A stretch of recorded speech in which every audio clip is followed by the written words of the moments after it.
Hi friends, Malik ಮಾಡಿ ಚಾನಲ್ಗೆ ಸ್ವಾಗತ. ಇವತ್ತು ನಾನು ಜಿಗುಜ್ಜೆಯಿಂದ ಗೀ ರೋಸ್ಟ್ ಹೇಗೆ ಮಾಡೋದು ಎಂಬುದನ್ನು ತೋರಿಸ್ಕೊಡ್ತಿದ್ದೇನೆ. ಅದಕ್ಕಿಂತ ಮೊದಲು ನನ್ನ ಚಾನಲನ್ನು ಹೊಸದಾಗಿ ನೋಡ್ತಿರುವವರು ಮತ್ತು ಸಬ್ಸ್ಕ್ರೈಬ್ ಮಾಡ್ತಿರೋರು ಪ್ಲೀಸ್ ಸಬ್ಸ್ಕ್ರೈಬ್ ಮಾಡಿ, ಹತ್ತಿರದಲ್ಲಿ ಬರುವಂತಹ ಬೆಲ್ ಬಟನನ್ನು ಒತ್ತಿ. ಆಗ ನಾನು ಮಾಡಿರುವಂತಹ ವಿಡಿಯೋಗಳು ನೇರವಾಗಿ ನಿಮ್ಮನ್ನು ತಲುಪ್ತದೆ. ಈಗ ಜಿಗುಜ್ಜೆ ಗೀ ರೋಸ್ಟ್ ಹೇಗೆ ಮಾಡೋದು ಎಂಬುದನ್ನು ನೋಡೋಣ. ಇಲ್ಲಿ ನಾನೊಂದು ಜಿಗುಜ್ಜೆಯನ್ನು ತಗೊಂಡಿದ್ದೇನೆ ನೋಡಿ. ಇದು ಕರಾವಳಿ ಕಡೆ, ಕೇರಳ ಕಡೆ ತುಂಬ ಬೆಳೀತಾರೆ. ಇದರ ರೆಸಿಪಿ ಕೂಡ ತುಂಬ ಚೆನ್ನಾಗಿರ್ತದೆ. ಬೇರೆ ಬೇರೆ ರೀತಿಯಲ್ಲಿ ಅಡುಗೆಯನ್ನು ಇದರಲ್ಲಿ ಮಾಡ್ತಾರೆ. ಇವತ್ತು ನಾನು ನಿಮಗೆ ಗೀ ರೋಸ್ಟ್ ಹೇಗೆ ಮಾಡೋದು ಎಂಬುದನ್ನು ತೋರಿಸ್ಕೊಡ್ತಿದ್ದೇನೆ.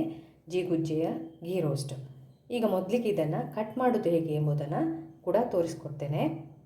ಮೊದಲಿಗೆ ನೋಡಿ, ಇದನ್ನು ಕಟ್ ಮಾಡಿಕೊಳ್ಬೇಕು. ಈ ಪಾರ್ಟನ್ನು ಕಟ್ ಮಾಡಿಕೊಡುವ. ಆಮೇಲೆ ಇದನ್ನು ಅಡ್ಡಕ್ಕೆ ಕಟ್ ಮಾಡಿಕೊಳ್ಬೇಕು. ಹೀಗೆ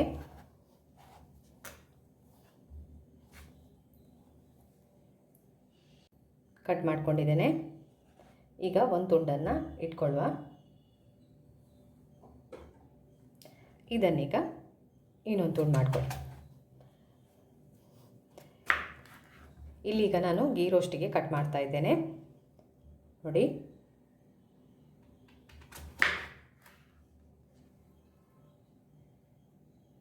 ದೊಡ್ಡ ದೊಡ್ಡ ತುಂಡನ್ನೇ ಕಟ್ ಮಾಡ್ಕೊಳ್ಬೇಕು ಗೀ ರೋಸ್ಟ್ ಮಾಡಿರೋದ್ರಿಂದ. ಈಗ ಈ ಪಾರ್ಟನ್ನು ತೆಗಿಬೇಕು. ಕಟ್ ಮಾಡಿ ತೆಗೆದುಕೊಳ್ಳಿ. ಇದನ್ನು ಬಿಸಾಡೋದು. ಆಮೇಲೆ ಸಿಪ್ಪೆಯನ್ನು ತೆಗಿಬೇಕು. ಹೀಗೆಯೂ ತೆಗಿಬೋದು, ಪೀಲರಲ್ಲಿ ಕೂಡ ತೆಗಿಬೋದು. ಆರಾಮದಲ್ಲಿ ಬರ್ತದೆ.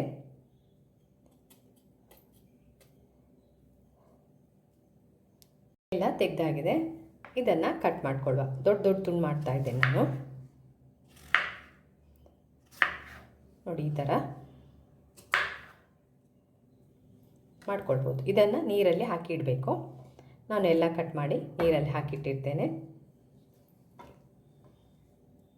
ಎಲ್ಲವನ್ನು ಕಟ್ ಮಾಡಿ ಇಟ್ಕೊಂಡಿದ್ದೇನೆ, ನೀರಲ್ಲಿ ಹಾಕಿದ್ದೇನೆ ಕಟ್ ಮಾಡಿ. ಈಗ ನಾವು ಮಸಾಲೆಯನ್ನು ರೆಡಿ ಮಾಡ್ಕೊಳ್ಳುವ. ಮೊದಲಿಗೊಂದು ಪ್ಯಾನ್ ಇಟ್ಕೊಂಡಿದ್ದೇನೆ. ಅದಕ್ಕೆ ಒಂದು 5ರಿಂದ 6 ಬ್ಯಾಡಗಿ ಮೆಣಸು. ಸ್ವಲ್ಪ ಇದನ್ನು ರೋಸ್ಟ್ ಮಾಡ್ಕೊಳ್ಳಿ. ಕಲರಿಗೆ ಇದು ಮೆಣಸು ಒಳ್ಳೆ ಡ್ರೈ ಆಗಬೇಕು, ಡ್ರೈ ರೋಸ್ಟ್ ಆಗಬೇಕು. ಅಲ್ಲಿವರೆಗೆ ಫ್ರೈ ಮಾಡಿ. ಮೆಣಸು ಫ್ರೈ ಆಗಿದೆ. ಇದನ್ನು ತೆಗೆದು ಒಂದು ಪ್ಲೇಟಿಗೆ ಹಾಕ್ಕೊಡುವ.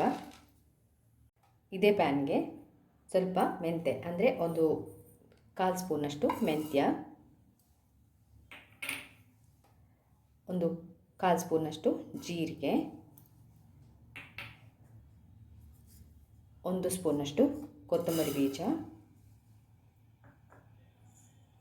1 ಸ್ಪೂನಷ್ಟು ಪೆಪ್ಪರ್ ಕಾಳು, 2 ಮೆಣಸು ಖಾರಕ್ಕೆ, 1 ಲವಂಗ ಹಾಕಿ ಇದನ್ನು ರೋಸ್ಟ್ ಮಾಡಿ. ಒಳ್ಳೆ ಫ್ರೈ ಆಗಬೇಕಿದು.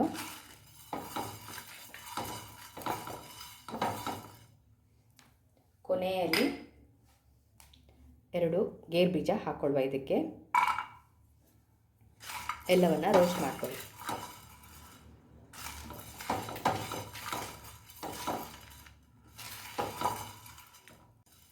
ಒಳ್ಳೆ ಪರಿಮಳ ಬರ್ತದೆ, ಅಲ್ಲಿಯವರೆಗೆ ಇದನ್ನು ಫ್ರೈ ಮಾಡಿಕೊಳ್ಬೇಕು. ಕೊತ್ತಂಬರಿ ಬೀಜ ಎಲ್ಲ ಒಂಥರ ಬ್ರೌನ್ ಆಗ್ತದೆ, ಅಲ್ಲಿಯವರೆಗೆ ರೋಸ್ಟ್ ಮಾಡ್ಕೊಳ್ಳಿ. ಇದನ್ನು ಒಳ್ಳೆ ರೋಸ್ಟ್ ಆಗಿದೆ ನೋಡಿ, ಒಳ್ಳೆ ಪರಿಮಳ ಕೂಡ ಬರ್ತಾ ಇದೆ. ಇದನ್ನು ತಣಿಲಿಕ್ಕೆ ಬಿಡಿ. ಆಮೇಲೆ ಮಿಕ್ಸಿಯಲ್ಲಿ ಹಾಕಿ ರುಬ್ಕೊಳ್ಬೇಕು. ಇದನ್ನು ಒಂದು ಮಿಕ್ಸಿ ಜಾರಿಗೆ ರೋಸ್ಟ್ ಮಾಡಿಟ್ಟದೆಲ್ಲನ ಹಾಕಿ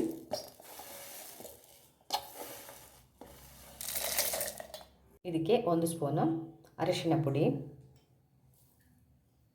ಒಂದು 4ರಿಂದ 5 ಎಸಳು ಬೆಳ್ಳುಳ್ಳಿ ಮತ್ತು ಶುಂಠಿ ಒಂದು ಹಾಕಿ, ಹಾಗೆ ಸ್ವಲ್ಪ ಹುಳಿ ನೀರು ಹಾಕಿ ಇದನ್ನು ನುಣ್ಣಗೆ ರುಬ್ಕೊಳ್ಬೇಕು. ಇಷ್ಟು ನುಣ್ಣಗೆ ರುಬ್ಕೊಂಡಿದ್ದೇನೆ ನೋಡಿ. ಒಂದು ಪಾತ್ರೆಗೆ ಹಾಕ್ಕೊಂಡಿದ್ದೇನೆ. ನೀರೆಲ್ಲ ಹಿಂಡಿ ಹಾಕಿದ್ದೇನೆ ಜಿಗುಜ್ಜೆಯನ್ನು. ಈಗ ಇದಕ್ಕೆ ನಾವು ರುಬ್ಬಿಟ್ಕೊಂಡಿದ್ದೇವಲ್ಲ ಅದನ್ನು ಹಾಕಿ ಮ್ಯಾರಿನೇಟ್ ಮಾಡಿ ಇಡಬೇಕು.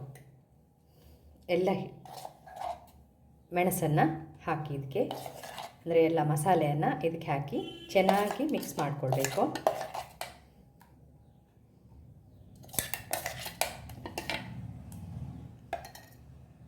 ಇದಕ್ಕೆ ಸ್ವಲ್ಪ ಮೊಸರು ಕೂಡ ಹಾಕಿ ಮಿಕ್ಸ್ ಮಾಡಿ ಎಲ್ಲ ಮ್ಯಾರಿನೇಟ್ ಮಾಡಿ ಒಂದು 5 ನಿಮಿಷ ಹೀಗೆ ಬಿಡಬೇಕು. ಇದನ್ನು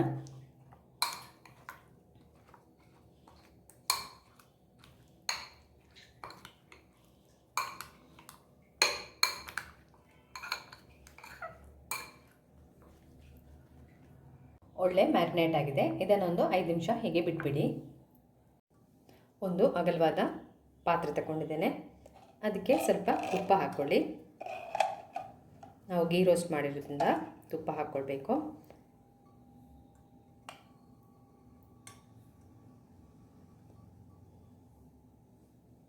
ಅದಕ್ಕೆ ಒಂದು ದೊಡ್ಡ ಈರುಳ್ಳಿಯನ್ನು ಕಟ್ ಮಾಡಿ ಇಟ್ಕೊಂಡಿದ್ದೇನೆ, ಅದನ್ನು ಕೂಡ ಹಾಕ್ಕೊಳ್ಳೋದು. ಇದಕ್ಕೆ ಸ್ವಲ್ಪ ಉಪ್ಪು ಹಾಕೊಳ್ಳುವ, ಬೇಗ ಟ್ರಾನ್ಸ್ಪರೆಂಟ್ ಆಗ್ತದೆ.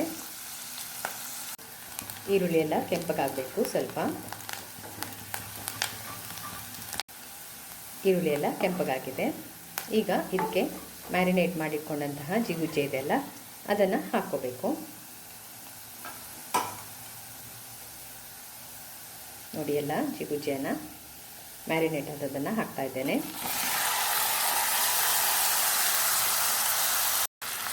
ಮಸಾಲೆಗೆ ಸ್ವಲ್ಪ ನೀರು ಕೂಡ ಹಾಕಿ ಬೇಯಿಸೇ ಬಿಡಬೇಕು. ಇದನ್ನು ರುಚಿಗೆ ಸ್ವಲ್ಪ ಉಪ್ಪು ಕೂಡ ಹಾಕ್ಕೊಳ್ಳಿ. ಎಲ್ಲೂ ಹಾಕಲಿಲ್ಲ ಉಪ್ಪು. ಹಾಕಿ ಇದನ್ನು ಬೇಯಲಿಕ್ಕೆ ಬಿಡಬೇಕು. ಜಿಗುಜ್ಜೆ ಬೇಗ ಬೇಯ್ತದೆ. ಇದಕ್ಕೊಂದು ಮುಚ್ಚಳವನ್ನು ಮುಚ್ಚಿ ಒಂದು ಕುದಿ ಬರಲಿ. ಇದು ಅಂದರೆ ಬೇಯಬೇಕು. ಸ್ವಲ್ಪ ಕುದಿ ಬರ್ತಾ ಇದೆ. ಈಗ ಇದಕ್ಕೊಂದು ಬೇಸೊಪ್ಪನ್ನು ಹಾಕಿ, ಬೇಸೊಪ್ಪು ಎಲೆ ಒಂದು ಎಸಳು, ಒಂದು ಕಡ್ಡಿ, ಆಮೇಲೆ ಸ್ವಲ್ಪ ಬೆಲ್ಲ ಹಾಕಿ ಇದನ್ನು ಬೇಯಲಿಕ್ಕೆ ಬಿಡಬೇಕು.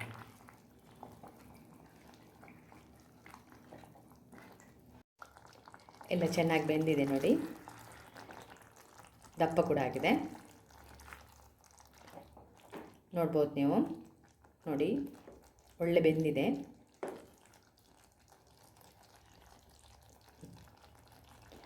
ಇದನ್ನೀಗ ಬಿಸಿ ಬಿಸಿಯಾಗಿ ಸರ್ವ್ ಮಾಡುವ. ಉಪ್ಪೆಲ್ಲ ನೋಡ್ಕೊಳ್ಳಿ ನೀವು, ಬೇಕಾದರೆ ಹಾಕ್ಕೊಳ್ಬೋದು. ಈಗ ಇದನ್ನು ನಾನು ಪ್ಲೇಟಿಗೆ ಸರ್ವ್ ಮಾಡ್ತೇನೆ. ಜಿಗುಜ್ಜೆಯ ಗೀ ರೋಸ್ಟ್ ರೆಡಿಯಾಗಿದೆ. ಇದನ್ನು ಟ್ರೈ ಮಾಡಿ, ಒಂದು ಹೊಸ ಪ್ರಯತ್ನ ಅಂತ ಹೇಳ್ಬೋದು. ತುಂಬ ರುಚಿಯಾಗಿದೆ, ಹಾಗೆ ಸುಲಭವಾಗಿ ಕೂಡ ಮಾಡ್ಬೋದು, ಬೇಗ ಕೂಡ ಆಗ್ತದೆ. ಇದನ್ನು ಮಾಡಿ ನೋಡಿ. ಹಾಗೆ ನನ್ನ ವಿಡಿಯೋಗೆ ಲೈಕ್ ಕೊಡಿ, ಕಮೆಂಟ್ ಹಾಕ್ಲಿಕ್ಕಂತೂ ಮರಿಲೇಬೇಡಿ. ವಿಡಿಯೋವನ್ನು ಎಲ್ರಿಗೂ ಶೇರ್ ಮಾಡಿ. ಇನ್ನು ನನಗೆ ಮುಂದಿನ ವಿಡಿಯೋದಲ್ಲಿ ಸಿಗ್ತೇನೆ. Thank you.